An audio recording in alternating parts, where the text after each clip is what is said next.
lo envió para que os bendijese, a fin de que cada uno se convierta de su maldad.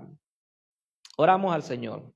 Padre, que estás en los cielos, te damos las gracias. Mi Rey, mi Dios, eres bueno, eres maravilloso con cada uno de nosotros. Hoy queremos, Señor, pedirte que nos hables. Queremos suplicarte, mi Dios, que nos des una buena palabra. Una palabra, Señor, que nos reconforte, que nos rete, que nos haga, Señor, reconocer el mal en que estamos, si es que estamos caminando por un rumbo equivocado. Padre eterno, glorifícate, Señor, en cada necesidad, en cada uno de tus hijos. Háblanos, Señor, al corazón. Lo pedimos en el nombre de Jesús. Amén y amén. Muy bien, nuestro tema de hoy lo hemos titulado Tiempos de refrigerio. ¿Cuántos anhelan esos días? Tiempos de refrigerio. Esa es una verdad, hermanos. La NBI traduce esa expresión tiempos de reposo. Así lo traduce. Por supuesto que se refiere a la quietud en el Señor, ¿verdad? De aquellas personas que viven seguras en el Señor, de las personas que depositan su confianza plena en el Señor y que viven una vida entregada a Él. Al hablar, hermanos, de este tema, quiero hacer una remembranza de lo que ya se dijo. Al iniciar el capítulo 3, en el mensaje anterior hablábamos que hubo un milagro, ¿verdad? Un milagro sorprendente. Incluso en el pasaje que hemos leído hoy dice que todas las personas se quedaron asombradas y dice que no hallaban cómo explicar ese acontecimiento. Porque ese milagro fue hecho en un momento inesperado. Como decíamos, ¿verdad? Los apóstoles se encaminaban a la oración. Pedro y Juan dice que iban camino a la oración, a entrar al templo por un pórtico que se llama La Hermosa. Y ahí fue donde ocurrió el milagro. Aquel hombre dice que esperaba una limosna, pero los apóstoles le dijeron, yo no tengo oro ni plata, le dijo Pedro, pero lo que tengo te doy, ¿verdad? En el nombre de Jesucristo, levántate y anda. Y dice que lo tomó por la mano derecha y lo levantó.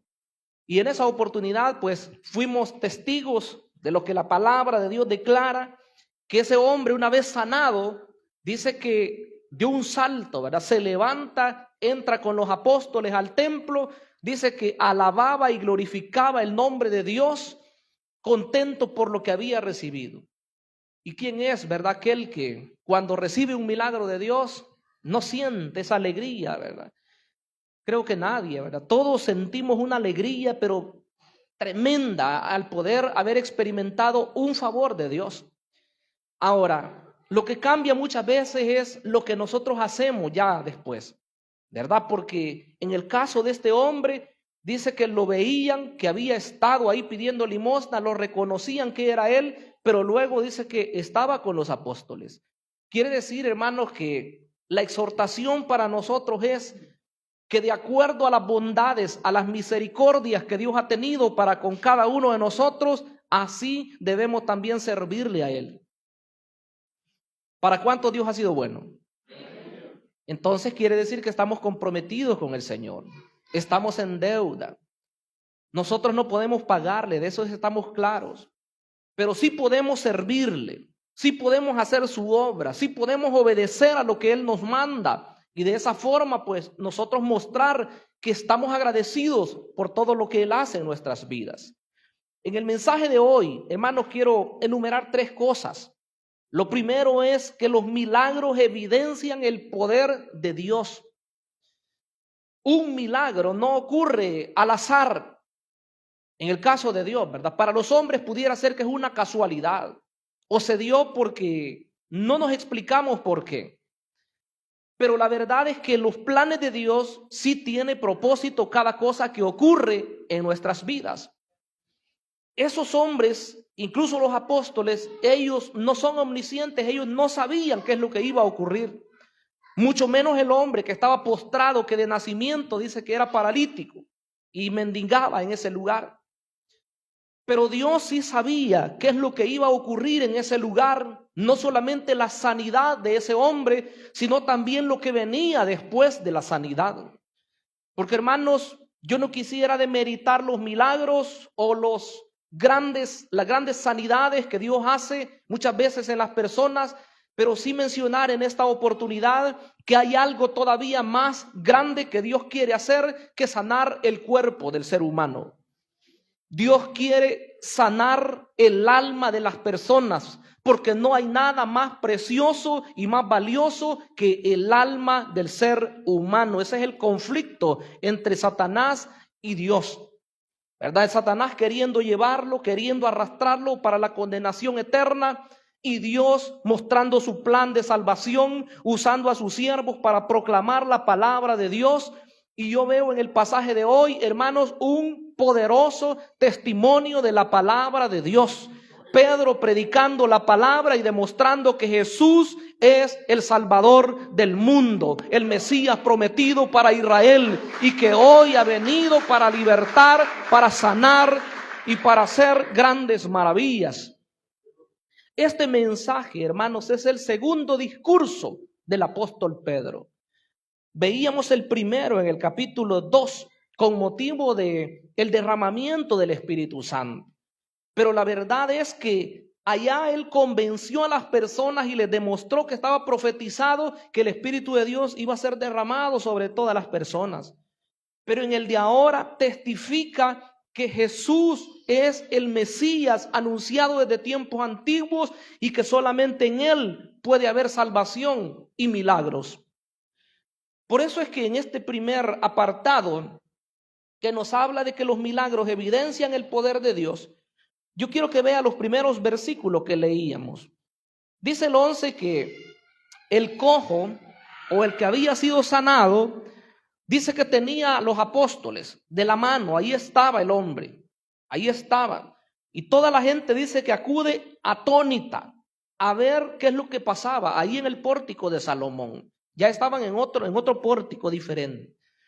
Y dice el versículo 12, viendo esto Pedro, ahí estaba ya la multitud, respondió al pueblo: varones israelitas, ¿por qué os maravilláis de esto? ¿O por qué ponéis los ojos en nosotros como si por nuestro poder o piedad hubiésemos hecho andar a este? Oigan las dos preguntas de Pedro. Yo creo que esto incluso nos debe de servir a nosotros también, los que servimos en la obra del Señor, para entender que todo lo que hacemos no es por fuerza nuestra, no es porque tengamos muchas cualidades buenas o que seamos muy oradores, muy excelentes. No, si ocurren las cosas es gracias a la grande misericordia de Dios. Es porque el poder de Él opera a través de nosotros para salvar, para libertar, para sanar, para traer bendición a la necesidad de cada persona. Oiga lo que dijo Pedro. ¿Por qué nos miran a nosotros?, dijo él en el versículo 12. ¿Por qué se maravillan de esto? Yo lo he dicho en otras oportunidades, la iglesia de Cristo, nosotros no deberíamos de admirarnos cuando haya sanidades en la iglesia. No debemos admirarnos cuando haya el ejercicio de los diferentes dones espirituales, porque eso es lo normal. No debemos admirarnos. ¿Por qué se maravillan?, les dice el apóstol. Y la siguiente pregunta es: ¿por qué ponéis los ojos en nosotros? Como que si por nuestro poder o piedad hubiésemos hecho andar a este. Recuerden que ahí lo tenían al hombre. La evidencia estaba, no lo podía negar nadie. Decíamos en el mensaje anterior, y dice el texto bíblico, que la gente reconocía que ese era el hombre que se ponía ahí a pedir limosnas. De modo que no podían negarlo. Pero lo que no sabían es cómo es que había ocurrido eso. Y claro, las personas podemos pensar de diferente manera. Y así como a Pablo en una oportunidad con Bernabé intentaron adorarlos, probablemente si Pedro no hubiera explicado ese acontecimiento, quizás también a ellos los hubieran querido adorar en esa oportunidad. Porque a veces la gente se admira, ¿verdad? Y de cierto modo el aprecio o el respeto hacia las personas que nos ministran siempre debe de existir. Pero lo cierto es que no nos vayamos a confundir. Cuando haya un mover del Espíritu de Dios, eso no es nuestro, eso viene del cielo, eso viene de lo alto, y la única honra y gloria debemos darla al que vive y permanece para siempre. Bendito sea el nombre poderoso del Señor. Entonces, nosotros no, le dice el apóstol, no tenemos ninguna fuerza así nuestra, ¿verdad? Voluntad o algo que haya en nosotros especial.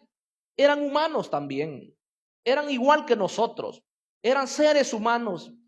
Para que nosotros no nos desalentemos, la Escritura nos da testimonio de esos hombres de Dios que también tenían sus situaciones de conflicto en su mismo carácter, ¿verdad? En el caso de Elías, la Biblia dice que él era un hombre sujeto a pasiones semejantes a las nuestras, como queriendo decir que él también era un ser humano que experimentaba la tristeza, que experimentaba el gozo, las alegrías, el llanto y todo lo que nosotros experimentamos.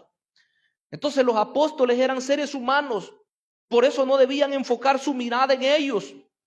Pero luego, dice el versículo 13, la primera parte: el Dios de Abraham, de Isaac y de Jacob, el Dios de nuestros padres, ha glorificado a su Hijo Jesús. Eso me gusta, esa parte, porque dice, es Dios el que ha glorificado a su Hijo Jesús. Como quien dice, el Padre está testificando al resucitar, al sanar, como es en este caso, ¿verdad? El poder de Dios está operando y era manifiesto que Jesús era el enviado del Padre. Claro, aquí ya lo había resucitado y después va a testificar que Jesucristo es cierto que murió y fue sepultado, pero luego fue resucitado. Entonces, luego él tiene toda la autoridad y hoy dice, en el nombre de esa persona, en el nombre de Jesús, es que ha ocurrido este milagro.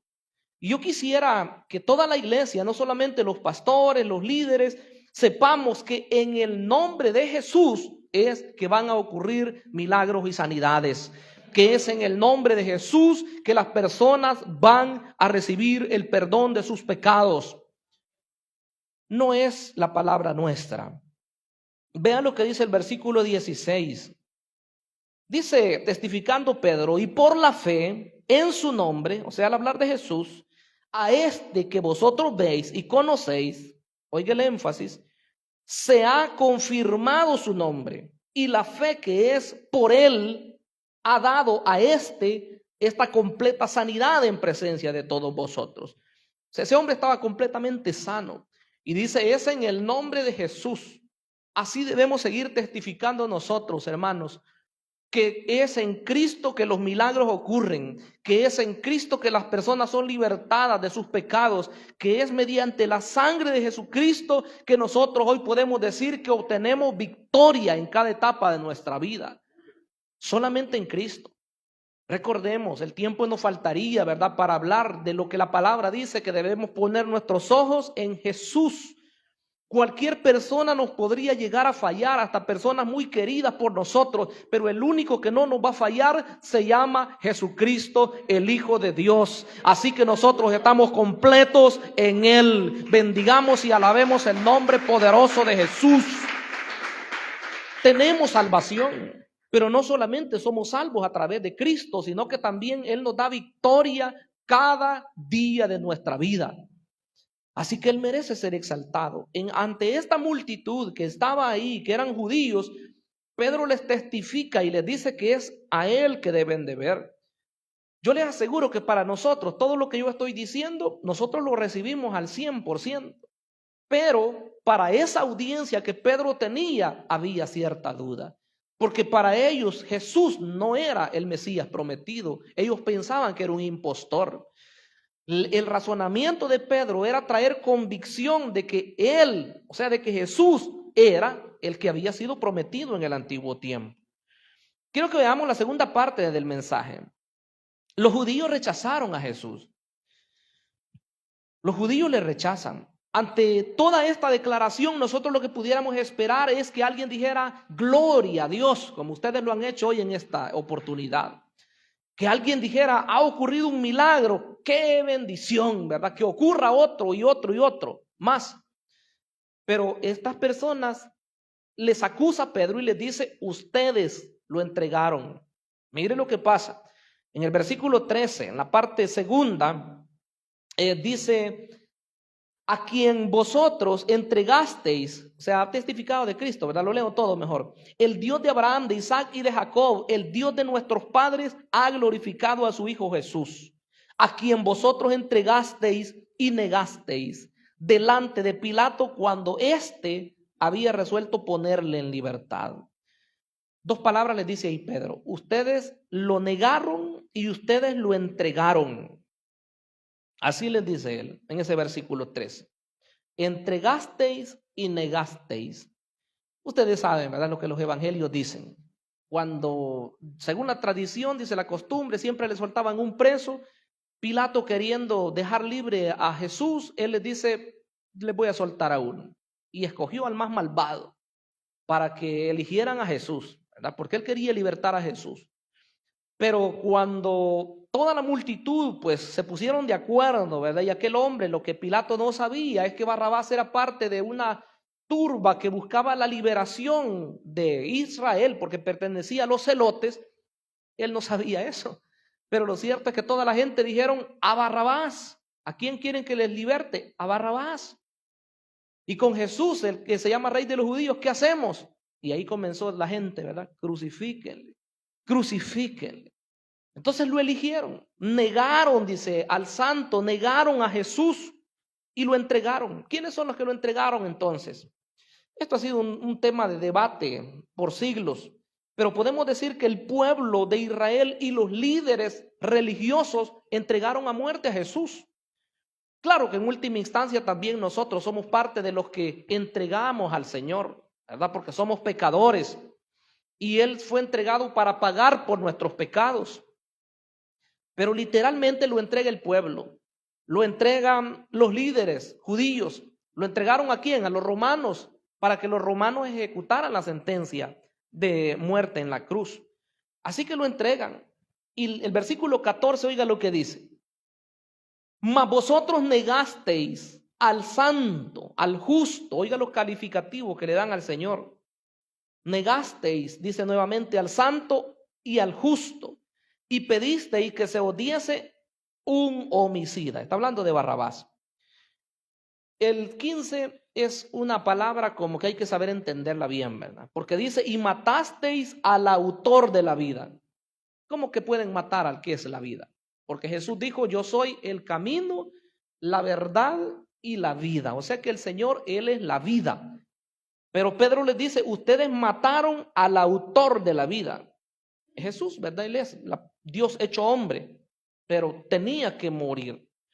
A quien dice, Dios ha resucitado de los muertos, o sea, el Padre, de lo cual nosotros somos testigos.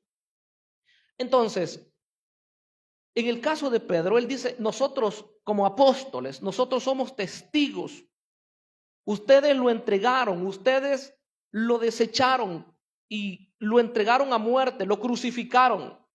Nosotros somos testigos, dice Pedro, pero testifica algo más. Dice, Dios le levantó de entre los muertos.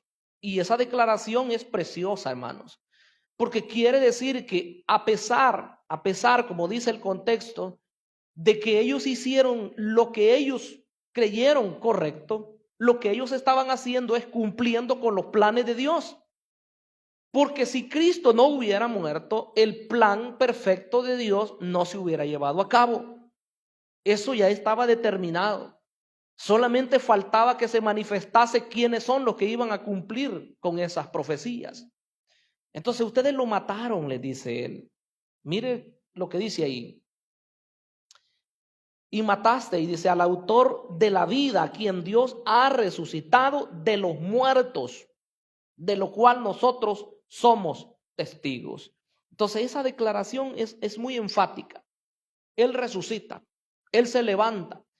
El Cristo, hermano, no solamente con su ministerio, con su muerte, con su sepultura, sino el Cristo que se levanta de la tumba y que asciende hasta los cielos, ese Cristo es el que nosotros predicamos. No predicamos un Cristo muerto, No predicamos algo que está todavía ahí, ¿verdad? En una cruz para andarlo aquí colgado. Más bien testificamos del que venció la muerte con poder. Porque como dice la Escritura, que era imposible que la muerte pudiera retener al que es el autor de la vida. Bendito y alabado sea el nombre poderoso de Cristo Jesús.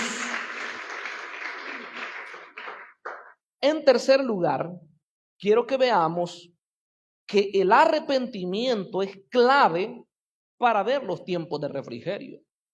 Si nuestro mensaje apunta a eso, ¿verdad? Los tiempos de bondad, de bonanza, a los tiempos buenos que Dios quiere para las personas, para la humanidad, pero no es así automático, ¿verdad? El vivir una vida feliz, una vida tranquila, no es automático. Según el versículo número 17, el apóstol les testifica y les dice: mas ahora, hermanos, sé que por ignorancia lo habéis hecho, como también vuestros gobernantes. Como quien dice, les da el beneficio de la duda todavía. Y les dice: ustedes lo han hecho en ignorancia, ustedes no sabían que lo que estaban haciendo es cumplir con lo que Dios ya había determinado, como dice el versículo 18. Pero Dios ha cumplido así lo que había antes anunciado por boca de sus profetas, que su Cristo había de padecer. Entonces ellos lo cumplen, pero le dice: yo sé que ustedes lo han hecho por ignorancia. Y sabe lo precioso que me impactaba cuando estaba preparando esto, es que la Biblia lo mismo dice cuando anuncia el mensaje de salvación a aquellos que todavía no conocen de Jesús. Porque en el capítulo 17 dice que Dios ha pasado hoy por alto los tiempos de la ignorancia de las personas. Lo único que demanda es que se arrepientan, porque dice que ha establecido un día en el cual juzgará al mundo con justicia por medio de aquel varón que dice que había designado, dando fe a todos, que le levantó de entre los muertos. Ese se llama Jesucristo. Él ha sido puesto como juez de vivos y de muertos. Ante Él vamos a estar un día nosotros. Pero ¿cómo vamos a estar? Según la Escritura, los creyentes nos presentaremos ante el tribunal de Cristo. Eso debería nosotros de cierto modo alentarnos, pero también a retarnos a llevar una vida que agrade al Señor, ¿verdad? Para que en ese día que nos presentemos delante de Él, recibamos un premio. Y no vaya a ser que nosotros nos quedemos ahí a un margen. Aunque la Biblia dice que no es que se va a condenar la persona, ¿verdad? Porque está ya en el tribunal de Cristo, está en el cielo. Pero aquellas personas que nunca quieren nada con Cristo, el que le rechaza todo el tiempo, el que lo niega siempre y que dice después, que dice en otro día, esas personas se presentarán ante el gran juicio del gran trono blanco, donde no habrá escapatoria, donde por más que digan a las personas: abran ahí el libro de las memorias a ver si estoy, y abren los libros, dice, nada. Abren otro libro más ahí de las obras, nada. Y por último dice que se escudriña el libro mismo de la vida y dice que no aparece la persona. Entonces dice que esas personas van a ser tomadas y lanzadas, dice, al lago de fuego. Eso es triste. Como se ha dicho, ese versículo de Apocalipsis es uno de los más tristes de toda la Escritura, porque habla de la condenación de miles y de millones de personas que rechazan a Cristo Jesús. Pero qué maravilloso, ahí es donde nosotros deberíamos de saltar de alegría, como decía nuestro hermano director, ¿verdad? Que deberíamos de estar gozosos siempre al saber que hoy no caminamos a la condenación, hoy caminamos seguros a la patria celestial, sabiendo que si Cristo viene, nos vamos con Él. ¿Cuántos decimos amén en esta noche? Poderoso el nombre de Cristo Jesús. Hermanos, nuestra vida hoy es diferente. Hoy nosotros ya no somos lo que antes éramos.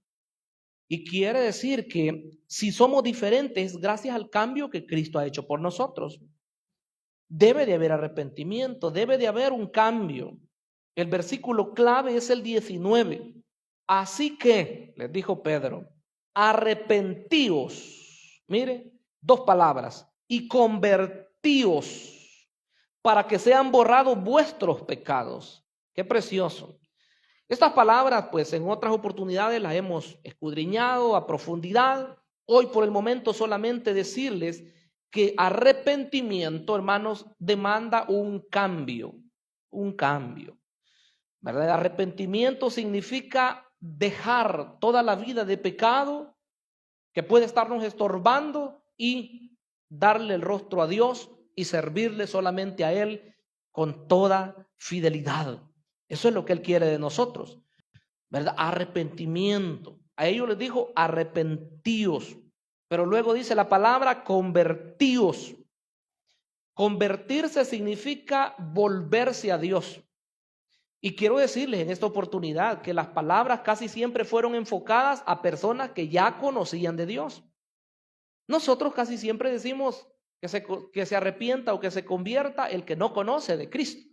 Está bien, es aplicado. Pero para la persona que es conocedora de Dios y que por A o B está haciendo mal, está en pecado o se ha alejado completamente de Dios, el Señor dice que se arrepienta y que se convierta. De otra manera no hay tiempos buenos. Es mentira. No podemos engañarnos. Los tiempos de refrigerio de los que hoy estamos predicando vienen a causa del abandono de la vida malvada y una entrega total al Señor Dios Todopoderoso.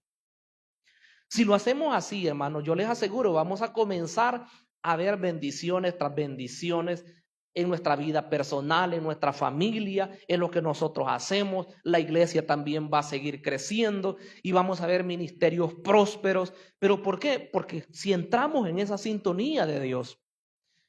Pero si ocurre lo contrario, si decimos nosotros, no, si es que yo siempre ahí estoy bien, ¿verdad? Y no importa. Los hermanos no se han dado cuenta, ¿verdad? De lo que yo hago o de lo que soy. Si se mantiene ahí, primero se va a dañar usted y segundo, también va a dañar a su familia. Tercero, daña a la congregación.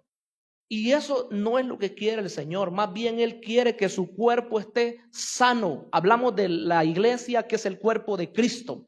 Queremos el cuerpo de Cristo sano para alabarle, para glorificarle, para trabajar juntos, para que el día que Él venga podamos decir, aquí está tu iglesia. ¿Por cuál iglesia viene Él?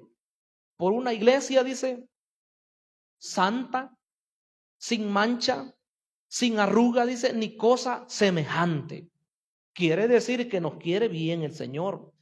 Dice que nos ha vestido de lino fino. Y el lino fino dice que son las acciones justas de los santos. Cuando nosotros hacemos lo bueno, eso le agrada al Señor. Cuando hacemos lo correcto, eso trae alabanza a Dios. Pero cuando hacemos lo que es desagradable a Dios, entonces hay tristeza. Quiera el Señor que nosotros estemos trabajando, hermanos, con toda fidelidad. Quiero leerles el versículo 38 del capítulo 2 de Hechos. Mire Pedro lo que dijo en su primer sermón. Pedro les dijo, arrepentíos, ahí está de nuevo la palabra, y bautícese cada uno de vosotros en el nombre de Jesucristo para perdón de los pecados y recibiréis el don del Espíritu Santo. ¿Por qué dijo Pedro esto? Porque las personas le daban la espalda a Jesús. Sí, aceptaban al Padre, pero a Jesús nada que ver. Entonces Él les dice, arrepentíos y bautícese cada uno de vosotros en el nombre de Jesús, reconociendo a Jesús como la autoridad principal, como aquel que había sido enviado del Padre. Y hoy dice arrepentíos y convertíos para que sean, dice, borrados vuestros pecados. Quiero leerles el versículo 22, capítulo 3, versículo 22. Porque Moisés dijo a los padres, el Señor vuestro Dios os levantará profeta de entre vuestros hermanos como a mí, a él oiréis en todas las cosas que os hable. Y toda alma que no oiga a aquel profeta será desarraigada del pueblo. Mire lo que dijo ahí. Esta escritura estaba en Deuteronomios capítulo 18. Moisés prometió que Dios iba a levantar un gran profeta después de él. Alguna gente se dice que pensaron que el gran profeta era Josué. Pero Josué no cumple esa profecía. Hoy se está declarando que ese gran profeta que venía es nuestro amado Señor Jesucristo. Él es profeta y más que profeta. Él es el Hijo de Dios. Así que aquellas palabras que Él dijo, nosotros debemos oírlas y debemos también guardarlas en el corazón y debemos ponerlas en práctica. Vea lo que decía la ley: el que no obedezca a esas palabras va a ser desarraigado del pueblo. ¿Y sabe lo que significaba? Tenía que morir. Porque la ley así decía: el que pecaba con los pecados que se llamaban de muerte, tenía que morir. Pero ahora, ¿cómo sería entonces? Aquel que no obedece la palabra de Dios hoy en el tiempo de la gracia, podría ser que Dios lo deseche, ¿verdad? O la deseche. No sabemos nosotros cómo Dios lo podría hacer, pero debemos ser cuidadosos. El versículo 26 nos habla también siempre del arrepentimiento. A vosotros, primeramente, les está hablando a los judíos, a vosotros primeramente, Dios, habiendo levantado a su Hijo, o sea, ya cuando resucita, lo envió para que os bendijese, a fin de que cada uno se convierta de su maldad. Ese es el propósito. Cuando Dios da testimonios, para que la gente se convierta, para que la gente se vuelva. Por eso dije al principio que los milagros no lo son todo. Hay gente que está deseando ver un milagro. Dice, si veo un milagro, entonces creo. No. Esa gente que pone esos peros, ni siquiera que mire a un muerto que se levante, después se le va a olvidar y ni siquiera va a seguir fielmente porque vio un gran milagro. Si hay gente que ha visto cambios en la vida de sus familiares y ni aún así perseveran en el Señor. Entonces, la gente no sabe que el cambio más grande que Dios puede hacer es transformar el corazón del ser humano. Porque nadie lo puede hacer. Otro ser humano no lo puede hacer. Entonces nosotros somos testigos porque nosotros mismos hemos sido cambiados, pero también hemos visto familiares nuestros, personas allegadas que Dios las ha transformado. Entonces ese cambio hay que valorarlo, y es más, nuestra relación con Dios no es porque nosotros veamos muchas cosas, aunque Dios en su misericordia nos ha mostrado mucho. Con los años que tenemos de caminar hemos visto muchas maravillas del Señor. Pero nuestra caminata en el Señor no es por vista, es por fe. Y oiga lo que le voy a decir ahora, a nosotros que nos gusta, ¿verdad? La presencia del Espíritu y todo eso. La vida del creyente no debe ser movida por las emociones solamente. ¿A cuánto le gusta sentir la presencia del Espíritu Santo? A mí me encanta. Pero la Biblia también nos testifica que nuestra vida no es por lo que sentimos. Si en un momento usted no sintiera el Espíritu Santo, quiero decirle, Cristo siempre está con usted. Entonces no vamos nosotros por lo que sentimos. Bendito sentimiento, ¿verdad? Porque nosotros sentimos esas corrientes de agua viva en nuestro ser y hasta cantamos y decimos aleluya. Pero eso no quiere decir que por eso, y si yo en un momento no siento al Señor, entonces Él no está conmigo. Error. Es por fe, no es por vista, no es por sentimientos, es fe, creer en lo que Dios ha dicho. Yo voy a estar, dijo el Señor, con ustedes. ¿Cuánto tiempo dice? Todos los días de vuestra vida hasta el fin del mundo. Finalizo con este versículo, el 21. Dice en este versículo que Dios va a enviar a Jesucristo de nuevo. El 20 dice, y Él envía a Jesucristo que os fue antes anunciado, a quien de cierto es necesario que el cielo reciba hasta los tiempos de la restauración de todas las cosas, de que habló Dios por boca de sus santos profetas que han sido desde tiempo antiguo. ¿Hasta cuándo va a regresar el Señor? Hasta el tiempo, dice, de la restauración de todas las cosas. Creemos que viene un tiempo precioso para el mundo. Por un lado. Por otro lado, viene destrucción. Eso sí es verdad. Pero por el lado de la restauración de todo, cuando los juicios de Dios hayan terminado sobre la faz de la tierra y los malvados hayan sido exterminados, según la Biblia, entonces desciende del cielo la santa ciudad. Y dice que esa ciudad será el centro de operaciones de un gobierno mundial donde el Señor será el rey, así como lo testificamos nosotros y lo dice la palabra, el Rey de los reyes y el Señor de los señores. Ese tiempo será precioso. Y según las profecías, la iglesia gobernará juntamente con Jesús, el Rey. Qué precioso, ¿verdad? Porque cuando todo este mundo haya sido, hermanos, purificado, usemos esa palabra, entonces estará listo todo para el gobierno de Dios de manera literal. Y después viene la eternidad, por supuesto. Así que para la iglesia esperan grandes cosas. ¿Cuál es el aliento de hoy? ¿Cuál es la palabra? No nos desmayemos. Sigamos adelante. Que nada le impida a usted el poder llegar hasta la meta final. Que podamos ver con nuestros propios ojos el cumplimiento de las profecías dadas por nuestro amado Señor y por sus profetas. Sigamos adelante, hermanos. No nos cansemos. Oremos a nuestro Dios y démosle gracias por sus múltiples misericordias.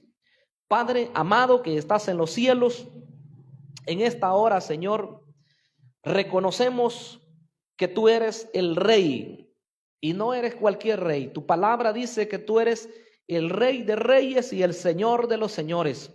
Eso lo conocemos. Pero permítenos, mi Dios, a nosotros también el ser parte de ese pueblo precioso. Un pueblo, Señor, que tú lo invitas a vivir, a disfrutar de los tiempos de refrigerio, de tiempos, Señor, de descanso. No como Israel, Señor, que entró a la tierra prometida, pero no pudieron disfrutar del reposo total. Mi Dios amado, enséñanos. Si no obedecemos, tampoco disfrutaremos de los deleites, mi Dios, que tú tienes para tus hijos. De esos refrigerios, Señor, espirituales, mi Dios. Pero hoy nos has alentado, hoy nos has urgido a que podamos renunciar a todas aquellas cosas que son pecados, a todas aquellas cosas que podrían impedirnos el disfrutar, Señor, de una vida plena. Mi Dios, enséñanos, Rey eterno. Mi Dios amado, glorifícate, Señor eterno. Haz una obra perfecta, haz una obra especial, mi Señor.